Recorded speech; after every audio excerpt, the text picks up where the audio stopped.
देख रहे और सुन रहे हैं MSJP न्यूज। MSJP न्यूज देखने के लिए और सुनने के लिए बहुत 1860 का बना हुआ 3 कानून आज समाप्त हो गया।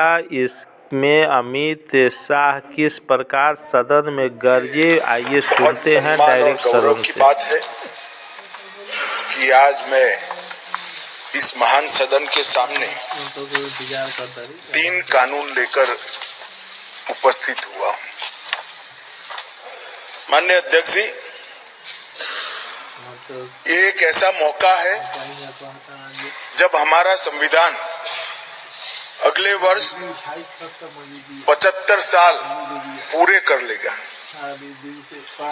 एक ऐसा मौका है जब अभी आपकी अध्यक्षता में ही इस संसद ने इस देश की मातृशक्ति को 33% आरक्षण सदनों में देकर कानून बनाने में इनकी हिस्सेदारी तय की है। और उसी समय में ये ऐतिहासिक सदन में करीब 150 साल पुराने 3 कानून जो हमारी क्रिमिनल जस्टिस सिस्टम, आपराधिक न्याय प्रणाली को गवर्न करते हैं, वो तीनों कानूनों में पहली बार मोदी जी के नेतृत्व में भारतीयता, भारतीय संविधान और भारत की जनता का चिंता करने वाले बहुत आमूलचूल परिवर्तन लेकर मैं आया हूं। माननीय अध्यक्ष जी, इंडियन पिनल कोड, इसकी जगह जो इंडियन पिनल कोड 1860 में बना, उसका उद्देश्य ही दंड देना था, उसका उद्देश्य न्याय देना नहीं था। उसकी जगह भारतीय न्याय संहिता 2023 इस सदन की मान्यता के बाद पूरे देश में अमल में आएगी। माननीय अध्यक्ष जी, CRPC क्रिमिनल प्रोसीजर कोड 1998, इसकी जगह भारतीय नागरिक सुरक्षा संहिता 2023 इस सदन की अनुमोदना के बाद अमल में आएगी। और इंडियन एविडेंस एक्ट 1872 की जगह भारतीय साक्ष्य विधेयक 2023 अमल में आएगा। कई लोगों को मैं इस बिल को स्टैंडिंग कमेटी को भेजने के बाद मिला। आज तो यहाँ पर बोलने के लिए तो बैठे नहीं है, परंतु मुझे कहते हैं क्या फर्क पड़ेगा। सुनते तो मालूम पड़ते कि फर्क क्या पड़ता। माननीय अध्यक्ष जी, एक बेजान मुर्दा पड़ा है और अगर उसमें आत्मा होती है तो जिंदा इंसान बनता है। इतना आमूलचूल परिवर्तन हमारी आपराधिक न्याय प्रणालिका में भी अंदर आना है। अध्यक्ष जी, आज मैं तलारी रंगैया से लेकर हेमाजी तक 35 सांसदों ने इसके अंदर अपने अपने विचार व्यक्त किए हैं। वो सभी को मैं ध्यान से सुना है। ढेर सारी चीजें ज्यादातर किसी के सुझाव बदलाव के लिए नहीं है, कुछ सुझाव बदलाव के लिए भी है, मगर कुछ चीजें जो उठाई गई हैं उसको मैं मानता हूं कि मेरी स्पष्टता के बाद इनकी चिंता से वो मुक्त हो जाएंगे।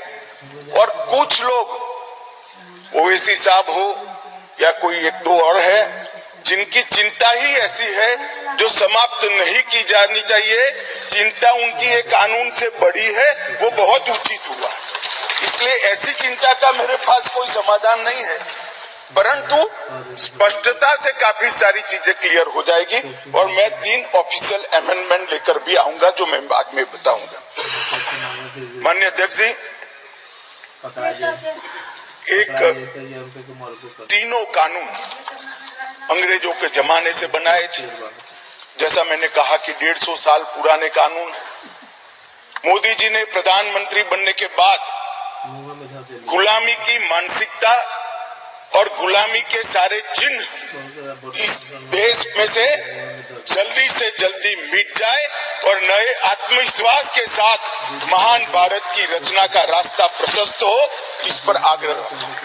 उन्होंने लाल किले की प्राचीर से कहा, मान्यवर, उन्होंने कहा कि कॉलोनियल कानूनों से जल्दी इस देश को मुक्ति मिलनी चाहिए और उसी के तहत गृह मंत्रालय ने 2019 से इसमें परिवर्तन लाने के लिए गहन विचार विमर्श चालू किया था। मान्यवर, ये जो कानून थे, ये कानून एक शासक ने, विदेशी शासक ने अपने शासन को बनाए रखने के लिए बनाए हुए कानून थे। एक गुलाम प्रजा को गवर्न करने के लिए बनाए हुए कानून थे और इसकी जगह अब ये जो कानून आ रहे हैं वो हमारी संविधान की मूल 3 चीजें, व्यक्ति की स्वतंत्रता, मानव के अधिकार और सबके साथ समान व्यवहार, ये 3 सिद्धांतों के आधार पर बनाए जा रहे कानून है। ये इसका मूल परिवर्तन है जो कुछ लोग पहचान नहीं पाए। मान्यवर, हमारे यहाँ न्याय की बहुत पुरानी अवधारणा है। हमारे यहाँ न्याय की अवधारणा अनेक प्रकार के दर्शन के अंदर समाहित, व्यास, अत्रि, याज्ञवल्क्य, बृहस्पति, पराशर, चाणक्य, वत्सायन, देवानंद ठाकुर, जयंत भट्ट, गणेश उपाध्याय, केशव मिश्र, रघुनाथ शिरोमणि, ये सभी विद्वानों ने अनेक प्रकार की संहिता में दंड और न्याय पर अपने विचार रखे हैं जो मूल भारतीय विचार। मान्यवर, ये तीनों कानूनों को अभी जो है, ये तीनों कानूनों को अगर ध्यान से देखते हैं तो इसके अंदर न्याय की कल्पना ही नहीं है। दंड देने की बात को ही न्याय माना जाए। हमारे यहाँ, हमारे शास्त्रों में दंड की कल्पना न्याय से उठी। पाश्चात्य विचारों के जो अंग्रेज शासन में लाए गए कानून थे, उसमें न्याय का उद्भव दंड में से होता है। हमारे यहाँ दंड इसलिए दिया जाता है कि जो विक्टिम है, जिसका अहित हुआ है, जिसके अधिकारों की रक्षा नहीं हुए, उसको न्याय मिल पाए, इसलिए किसी को दंड देते हैं। और दंड देने का उद्देश्य क्या है? विक्टिम को न्याय देना और वो दंड के माध्यम से और कोई इस तरह की गलती न करे, इस तरह का समाज के अंदर एक एग्जाम्पल प्रस्तापित करने के लिए ये दंड का प्रोविजन है। ये नए जो 3 कानून लेकर मैं आया हूँ, वो मूल भारतीय न्याय के संहिता के आत्मा को प्रकटीकरण देने वाले कानून है और सच अर्थ में आजादी के इतने सालों के बाद मान्यवर पहली बार ये तीनों आपराधिक कानूनों का, अपराध की सिस्टम को चलाने वाले कानूनों का, क्रिमिनल जस्टिस सिस्टम को चलाने वाले कानूनों का पहली बार मानवीयकरण होगा। मान्यवर, ये कानूनों को ध्यान से पढ़ेंगे तो ये कानून के अंदर आज तक, जब तक ये सदन रिपील नहीं करेगा तब तक यूनाइटेड किंगडम की संसद ने बनाया हुआ कानून आज हम हमारे कानून में विद्यमान है। प्रांतीय अधिवेशन, वो भी अंग्रेजों के जब हम गुलाम थे तब का शब्द है। क्राउन के प्रतिनिधि का सम्मान, London Gazette, jury, Lahore court, United Kingdom of Great Britain and Ireland, Commonwealth, Her Majesty सरकार, लंदन गजेट के जिक्र, ब्रिटिश क्राउन का दबदबा, इंग्लैंड के न्यायालय और हर मेजेस्टी रोमिनियन और बैरिस्टर शब्द प्रयोग का जिक्र आजादी के बाद भी 75 साल तक होता गया। मोदी जी के इस इनिशिएटिव ने हमारे तीनों कानून को एक गुलामी की मानसिकता और उसके चिन्हों से मुक्त कराया। मान्यवर, ये कानून जो बनाए ढेर सारे लोगों ने कहा, कुछ सांसद मुझे पर्सनली भी मिले, वो समझ ही नहीं पाते कि फर्क क्या कर रहे। मैंने कहा कि ये सब आपको समझना है तो सबसे पहले चैप्टर को समझिए। चैप्टर की अनुक्रमणिका देखेंगे तो ही मालूम पड़ जाएगा कि कानून इस देश के नागरिकों के लिए नहीं बने थे, कानून अंग्रेजों की राज की सुरक्षा के लिए। मान्यवर, अभी जो कानून हम रिपील करने जा रहे हैं वो कानून में मानव वध और किसी महिला के साथ अत्याचार, आइए एक बार और सुनते हैं किस प्रकार अमित शाह ने संसद भवन में 3 कानून को समाप्त कर दिए। जो अंधा कानून था, अंग्रेजों के बनाए हुए गुलामी के जंजीरों से तोड़ने के आसास नहीं बने थे, कानून अंग्रेजों की राज की सुरक्षा के लिए। मान्यवर, अभी जो कानून हम रिपील करने जा रहे हैं वो कानून में मानव वध और किसी महिला के साथ अत्याचार, उसके पहले सरकारी खजाने को लूटने की सजा, रेलवे की पटरी उखाड़ने की सजा और ब्रिटिश ताज के अपमान की सजा को रखा गया था।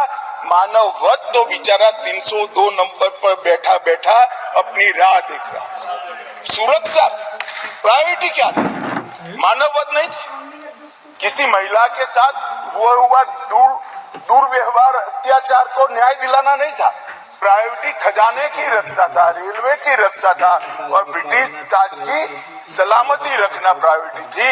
अब ये पूरा का पूरा बदलकर सबसे पहले महिला और बच्चों के विरुद्ध को अपराध को प्रायोरिटी दी गई है। मानव शरीर पर प्रभाव डालने वाले विषयों को प्रायोरिटी दी है। उसके बाद में देश की सीमाओं की सुरक्षा को प्रायोरिटी दी है। उसके बाद में सेना, नौसेना, वायुसेना के संबंधित अपराधों को लिखा गया है। उसके बाद इलेक्ट्रोल अपराधों को लिखा गया है। उसके बाद सिक्के, करेंसी नोट, बैंक नोट और सरकारी स्टैंप के साथ छेड़खानी को लिया गया है और उसके बाद ब्ला ब्ला ब्ला बाकी सारी चीजें आती हैं। तो पहली बार हमारे संविधान का जो स्पिरिट है वो स्पिरिट के हिसाब से कानून अब मोदी जी के नेतृत्व में बनने जा रहा है। मुझे गौरव है कि तीनों कानूनों को 150 साल के बाद बदलने का और वो बिल को पायलट कर इस सदन में लाने का गौरव मुझे प्राप्त हुआ है। मान्यवर, जो कहते थे कि हम नहीं समझते हैं, मैंने कहा कि अगर मन खुला रखोगे और मन भारतीय रखोगे तो समझ में आ जाएगा। मन अगर इटली का है तो कभी समझ में नहीं आएगा। मान्यवर, मन का सवाल होता है, भाषा का सवाल नहीं होता है। मन अगर यहाँ का है तो तुरंत समझ में आ जाता है, मन अगर यहाँ का नहीं है तो कभी समझ में नहीं आएगा। मान्यवर, मैं आज इस सदन को कहना चाहता हूँ कि 2014 में नरेंद्र मोदी सरकार आने के बाद एक लंबे अरसे बाद अटल जी की सरकार ने भी ये प्रयास किया था, परंतु एक मिली-जुली सरकार थी, कई प्रकार की इसमें कठिनाइयां भी आती थी। मगर लंबे समय के बाद 2 बार इस देश की जनता ने ऐसी सरकार चुनी जिस सरकार ने अपने पूरे मैनिफेस्टो को अक्षरशः लागू करने का काम किया है और जिस मैनिफेस्टो को मैंडेट किया था इसको लेकर फिर से जनता के सामने जाए। हमने कहा था हम धारा 370 और 35 से हटा देंगे, हट गई। हमने वादा किया था आतंकवाद, उग्रवाद और के खिलाफ जीरो टॉलरेंस की नीति सरकार बनाएगी और सुरक्षा कर्मियों को फ्री हैंड देंगे, हमने दिया। इसके कारण 3 हॉटस्पॉट जम्मू कश्मीर, वामपंथी उग्रवादी क्षेत्र और उत्तर पूर्व में हिंसक घटनाओं में 63% की कमी आई है और मृत्यु में 73% की कमी आई है और पूर्वोत्तर से 70% से ज्यादा क्षेत्र से अपसपा को हटा लिया गया है। जिन्होंने अपने एजेंडा में रखा था कि हम अपसपा हटाएंगे, वो ऐसी स्थिति का निर्माण नहीं कर पाए। हमने नहीं रखा था, अपसपा को हटाया नहीं है, परंतु हमने इसके अमल को रिस्ट्रिक्ट करने में सफलता प्राप्त करी है क्योंकि वहां कानून और व्यवस्था की परिस्थिति ठीक हो गई। हमने मान्यवर कहा था कि अयोध्या में जितना हो सके उतना जल्दी राम मंदिर बनाएंगे और 22 जनवरी को वहां पर रामलल्ला विराजमान। ये नरेंद्र मोदी सरकार है, ये नरेंद्र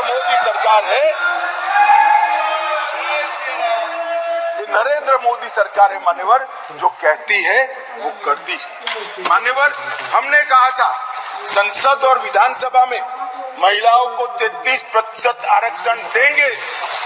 कांग्रेस पार्टी कई बार पावर में आई, तिथियां निकालती रह गई, हमने दे भी दिया और सर्वानुमत से देकर इस देश की मातृशक्ति को हमने सम्मानित करने। हमने कहा था 3 तलाक मुस्लिम माताओं बहनों के लिए अन्याय करता है, उसको हम समाप्त कर देंगे। मान्यवर, हमने इस वादे को भी पूरा किया। हमने कहा था कि न्याय मिलने की घटी को बढ़ाएंगे और न्याय के आधार पर होगा, दंड के आधार पर नहीं होगा। मैं उस वक्त पार्टी का अध्यक्ष था, श्रीमान राजनाथ सिंह जी घोषणा पत्र लेकर जनता के सामने गए थे और आज हम दोनों बैठे हैं। मुझे आनंद है मोदी जी ने ये पार्टी के वादे को आज पूरा कर दिया। मान्यवर, अंग्रेजों ने बनाया हुआ राजद्रोह का कानून, जिसके तहत तिलक महाराज, महात्मा गांधी, सरदार वल्लभ भाई पटेल, ढेर सारे हमारे आजादी के स्वतंत्र सेनानी, बड़े बड़े हमारे नायक सालों के सालों 6-6 साल तक जेल में रहे। वो कानून अब तक चलता रहा था। विरोध तो करते थे जब ऑपोजिशन में होते थे, मगर सत्ता में आते थे तब इसका दुरुपयोग भी करते थे, हटाने का नाम नहीं देते थे। पहली बार नरेंद्र मोदी जी ने ऐतिहासिक निर्णय किया है कि राजद्रोह की धारा 124 को पूर्णतया समाप्त, इसको हटाने का काम। अभी ओवैसी साहब हंस रहे हैं। ओवैसी साहब, मैं भी थोड़ा साइकोलॉजी पढ़ा हूं, विज्ञान का विद्यार्थी हूं। फिर इनके मन में है कि आपने बदल कर रख दिया। मान्यवर, मैं कहना चाहता हूं, हमने राजद्रोह की जगह देशद्रोह की स्थिति रखी। अब ये देश आजाद हो चुका है, लोकतांत्रिक देश है। शासन की टीका तो कोई भी कर सकता है, किसी को भी करने का अधिकार है। इसके लिए इस देश में अब किसी को जेल में नहीं जाना पड़ेगा, चाहे हमारा शासन। मैं फर्क समझाता रहा हूं, जो बड़े कटाक्षमय तरीके से ओवैसी साहब हंस रहे इसलिए। मगर इस देश के खिलाफ कोई बोल नहीं सकता, इस देश के हितों को कोई नुकसान कर नहीं सकता। इस देश के झंडे, इस देश की सीमाएं, इस देश के संसाधनों के साथ अगर कोई खिलवाड़ करेगा तो निश्चित रूप से उसको जेल में, और जेल में जाना चाहिए। मानिए, ये हमारी सरकार का ट्रस्ट है। इस देश की सुरक्षा किसी भी की सुरक्षा से सबसे ऊपर होनी चाहिए, सुप्रीम होनी चाहिए, सबसे पहले राष्ट्रपति। इसलिए जो लोग राजद्रोह हटाकर हम देशद्रोह की धारा लाए हैं, इनको अपने विचारों के कपड़े पहनाने का प्रयास करते, इसलिए मैं इस पर डिटेल में बात करता हूं। मान्यवर, आईपीसी 124C, उसमें शब्द प्रयोग था सरकार के खिलाफ की गई बात। मेरी बात ध्यान से सभी सदस्य सुने। अंग्रेजों ने बनाए हुए कानून में लिखा था 124C, सरकार के खिलाफ की गई बात। बीएनएस धारा 152 जो इसकी जगह आई है, भारत की संप्रभुता, एकता और अखंडता को तोड़ने वालों पर इस धारा का उपयोग है। वहां सड़कार शब्द प्रयोग है, यहाँ देश है, भारत शब्द प्रयोग है। आईपीसी में आसन या प्रयोजन की बात नहीं की थी, किस उद्देश्य से आप बोलते हैं, किस उद्देश्य से करते हैं, इसकी बातें नहीं की। करना ही काफी है। हमने इसमें देशद्रोह की डेफिनेशन में आशय की बात करी है, उसका उद्देश्य क्या है, उसका आशय क्या है, इसका महत्व है। अगर उद्देश्य देशद्रोह का है तो इसको कठोर से कठोर दंड मिलना चाहिए, और उद्देश्य अगर शासन का विरोध करना है तो उसको दंड नहीं मिलना चाहिए, उसको वाणी स्वतंत्रता का अधिकार है। इस देश में न्याय प्राप्त करने में सबसे बड़ी बाधा है तो गरीबों के लिए तो आर्थिक बाधा है, मगर हमारे संविधान ने इसकी योजना बनाई, गरीब से गरीब व्यक्ति को शासन के द्वारा वकील भी दिया जाता है, न्याय भी मिलता है, परंतु न्याय मिलता ही नहीं है। कल ही मुझे माननीय रक्षा मंत्री में बिल पेश कर रहा था, बता रहे थे 2003 में कोई एक्सीडेंट हुआ था, इसका साक्षी का सेवन 2023 में कल ही माननीय रक्षा मंत्री जी के साथ आया। सजा कब होगी वो तो अभी किसी को मालूम नहीं। माननीय सालों के सालों तक तारीख पे तारीख, तारीख पे तारीख, तारीख पे तारीख पढ़ते रहते हैं। पुलिस न्यायपालिका को दोषित करती है, सरकार पुलिस और न्यायपालिका दोनों को दोषी करते हैं, और पुलिस और न्यायपालिका बैठती है तो सरकार को दोषित करती है। सब एक दूसरे के पीछे कानून का सहारा लेकर, हमने इस कानून में ढेर सारी चीजों को हमने स्पष्ट कर दिया। मैं इसको बहुत बारीकी से बताना चाहता हूँ मान्यवर, क्योंकि ये समझना कानून बनाने वालों के लिए बहुत महत्वपूर्ण। मान्यवर, पुलिस द्वारा दंडित कार्यवाही सीआरपीसी में कोई समय निर्धारित नहीं। आप एक कंप्लेन देते हो, इसका संज्ञान वो 10 साल के बाद भी ले सकते हैं। अब 3 दिनों के अंदर ही एफआईआर दर्ज करनी होगी अगर प्राथमिक जांच नहीं, इसको कंपलसरी कर दिया। और 3 से 7 साल की सजा के मामले में 14 दिनों के अंदर प्रारंभिक जांच, आरोप सही है या गलत है, इसका प्रारंभिक जांच देकर एफआईआर करनी पड़ेगी। तो ज्यादा से ज्यादा आप 14 दिन तक प्रारंभिक जांच कर सकते हो, और छोटी सजा है तो 3 छोटे बड़े खबर सुनने और देखने के लिए एमएजेपी न्यूज देखें। सत्य, संघर्ष और अपना ज्ञान बढ़ाने के लिए देखते रहिए एमएजेपी न्यूज। न्याय से वंचित को न्याय दिलाने के लिए एमएजेपी न्यूज कृत संकल्प है। आइए एक बार जरूर मिलिए एमएजेपी न्यूज और देखिए एमएजेपी न्यूज। और देखने के लिए एमएजेपी न्यूज देखें। सत्य, संघर्ष और अपना ज्ञान बढ़ाने के लिए देखते रहिए एमएजेपी न्यूज। न्याय से वंचित को न्याय दिलाने के लिए एमएजेपी न्यूज कृत संकल्प है। आइए एक बार जरूर मिलिए एमएजेपी न्यूज और देखिए एमएजेपी न्यूज। देखते रहिए एमएजेपी न्यूज। सत्य, संघर्ष और अपना ज्ञान बढ़ाने के लिए देखते रहिए एमएजेपी न्यूज। जय हिंद, भारत माता की जय, जय श्री राम।